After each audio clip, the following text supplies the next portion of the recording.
அது இந்த புரட்டாசி மாதத்தில் இந்த மிதுன ராசி நேயர்களுக்கு மிக சிறப்பாக இருக்குது. அறிவுக்காரனாக சந்தோஷக்காரனாக இருப்பவன் தாங்க மிதுன ராசிக்காரன்.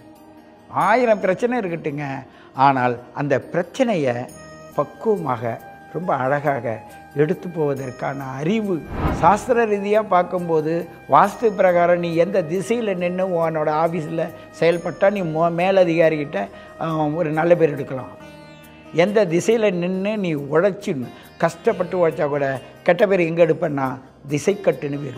நீ எத்தனை கோயில் போனாலும் சரி, நீ அறிவோடு திறமையோடு நல்ல வசதி வாய்ப்போடு நீ வளர்த்துக்கிட்டா அந்த சாமி உன் வீட்டில் இருக்கும்.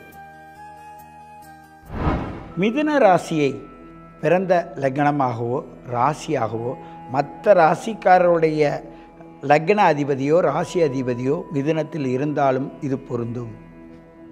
ஆகையினால் மற்ற ராசி நேயர்களுக்கும் என்ன நடக்கிறதுன்னு இதில் நீங்கள் பார்க்கலாம். அது இந்த புரட்டாசி மாதத்தில் இந்த மிதுன ராசி நேயர்களுக்கு மிக சிறப்பாக இருக்குது.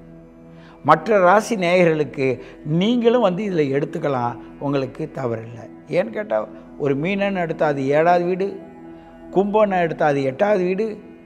அதே உங்களுக்கு ஒவ்வொரு வீடும் மாறும் அப்படியே, ஆனால் உடல் ஃபுல்லாக இருக்குது. நாங்கள் சொல்லும்போது பொருத்தம் பார்க்கும்போது பார்ப்போம். அசுவனி மகம் மூலம் பரணிபுரம் புராடம், கிருத்திகை உத்திரம் உத்திராடம், ரோகிணி அஸ்தம் திருவோணம், மிருகசித்திரவன் சித்திரை ஆகட்டும், ஏர் ரச்சின்னுவோம், திருவாதிரை சுவாதி சதயம், புனர்பூசம் விசாகம் புரட்டாதி, பூசானுசம் உத்திரட்டாதி, ஆயில்யம் கட்ட ரேவதி, இறங்கு ரச்சி. ஒரு ஆணுக்கும் பெண்ணுக்கும் பார்க்கும்போது ஏர் ரச்சிலே 2 பேர் இருந்தால் அடிச்சுக்கிட்டு சண்டையை வளர்த்துக்கிட்டு இருப்பாங்க. ஒருத்தர் ஏர் ரச்சியாக இருந்து இன்னொருத்தவங்க இறங்கு ரச்சியாக இருந்தால் பரவாயில்லைங்க கல்யாணத்தை பண்ணலான்னுவாங்க. ஒருத்தர் ஏற்றத்தாழ்வை புரிஞ்சு நடந்தால் தானங்க இல்வாழ்க்கை. அந்த வாழ்க்கைக்கு சொந்தக்காரனாக அறிவுக்காரனாக சந்தோஷக்காரனாக இருப்பவன் தாங்க மிதுன ராசிக்காரன். 1000 பிரச்சனை இருக்கட்டுங்க, ஆனால் அந்த பிரச்சனையை பக்குவமாக ரொம்ப அழகாக எடுத்து போவதற்கான அறிவு உங்களுக்குள்ளே இருக்க அறிவை மாத்திரம் நீங்கள் உணருங்க, உணர்ச்சி வசப்படாதீங்க. ஆனால் யாருக்காவது ஜீனு பேர் இருந்தால் அவன் உணர்ச்சி வசப்படுவான். சாப்பாடு சாப்பிட்டா படுத்து தூங்கிடுவான். ஓன்னு பேர் இருந்தால் ரகசியத்தை உள் வச்சுக்கிட்டு படாத பாடு போடுவான். வெளியிலும் சொல்ல மாட்டான், அவனும் உணர மாட்டான். பீன்னு பேர் இருந்ததா அவன்கிட்ட கேட்டனா மான ஈன சூடு சொன்ன அதெல்லாம் எனக்கு அதிகமாக இருக்குது, அதனால் நீ அதிகமாக பேசிடுன்னு சொல்லிட்டு கோச்சிக்கிட்டு ஓடுவான். வீணு பேர் இருக்கா, தனக்குன்னு உள்ள பொருளை அடுத்தவனுக்கு கொடுக்க மாட்டான், அடுத்தவன் பொருளை வேணா இவன் வாங்கணும்னு நினைப்பான். யூன்னு பேரில் இருக்கா, அதாவது இந்த மனிதனுக்கு உள்ளுக்குள்ளே எப்படியெல்லாம் செயலை ஆற்றலாக ஆக்குதுன்றதுக்கு பலதரப்பட்ட ஜோதிட நுட்பங்களை நுட்பமாக கொண்டு வந்த நம்ம முன்னோர்கள் சித்தர் பெருமக்கள் நம்மளை அழகாக வழி நடத்துகிறாங்க. சாஸ்திர ரீதியாக பார்க்கும்போது வாஸ்து பிரகாரம் நீ எந்த திசையில் நின்று உன்னோட ஆஃபீஸில் செயல்பட்டால் நீ மேலதிகாரிகிட்ட ஒரு நல்ல பேர் எடுக்கலாம். எந்த திசையில் நின்று நீ உழைச்சி கஷ்டப்பட்டு உழைச்சா கூட கெட்ட பேர் எங்கே எடுப்பேன்னா திசைக்கட்டுன்னு பேர். ஒரு திசையிலிருந்து பேசுகின்ற பேச்சும் யார் மேலே இருக்கணும் யார் கீழே இருக்கணும். உன் அதிகாரி கீழே நிற்கும் போது நீ மேலே நின்று பேசணும்னு வச்சுங்க, பரவாயில்ல நீ அங்கேருந்து தான் பேசணுவான். அந்த இடத்துல உன்னால் பேச முடியாது. வாய் தவறி பேசுகின்ற வார்த்தை அவனுக்கு அடிமைப்படுத்துகிற மாதிரி இருக்கும். அதனால் அவன் பார்த்துட்டு போயிடுவான். அப்புறமேல என்ன ப்ரமோஷன் கட்டுன்னுவான். எப்போ பார்த்தாலும் எப்படி பேசினாலும் அதுக்கு தான் சில இடங்களில் ஆஃபீஸ் ரூமுக்குள்ளே வாங்கன்னுவாங்க.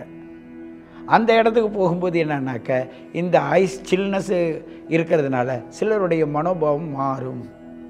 சில பேருக்கு பதட்டத்தோடு உள்ளே போய் பதில் சொல்ல முடியாத இருப்பீங்க. இதெல்லாம் இந்த மிதுன ராசிக்கு சொந்த காலகம் தான். ஆனால் உள்ளே புந்து திருவிழா கணக்கர்னு சொல்லுவாங்க. அந்த காலத்தில் என்ன பண்ணுவாங்க, கணக்கு பிள்ளை இருக்காருங்க, இவ்வளோ காலேஜெல்லாம் கிடையாதுங்க அப்போல்லாம். அப்போ என்ன பண்ணுவாங்கன்னா, ஒரு பொருளாதாரத்தை உள்ள ஒரு பணக்காரன், செவ்வாய் ஆதிக்கத்துக்கு உள்ளவன், நில நீர் எல்லாம் வச்சுருக்கான், அவன் தான் பணக்காரன், அவன் தான் செவ்வாய். அவனுக்கு தொழில் யார், ஒரு கணக்கு பிள்ளை யாருன்னு கேட்டால் புதன். அந்த கணக்கு பிள்ளை பேர் ஒல்லியாக இருப்பான், அங்கேயும் இங்கேயும் ஓடுவான். பொருளாதாரத்தை எடுத்து அவனுக்கு பக்குவப்படுத்தி இங்கே கொடுக்கணும் கொடுக்கக்கூடாதுன்னு அந்த கணக்கு பிள்ளை கண்ட்ரோலில் தான் இருப்பான். அவன் தான் புதன். அந்த புதனுக்கு வீட்டுக்கு சொந்தக்காரன் தான் மிதுன ராசிக்காரன், காற்று ராசிக்காரன். நீங்கள் நிறைய பார்த்துருப்பீங்க நாகேஷோட படத்தை. அதில் அவனுடைய செயல்பாடெல்லாம் பாருங்கள். அறிவை தூண்டக்கூடிய ஆற்றல் பெற்றவன் தான் புதன்.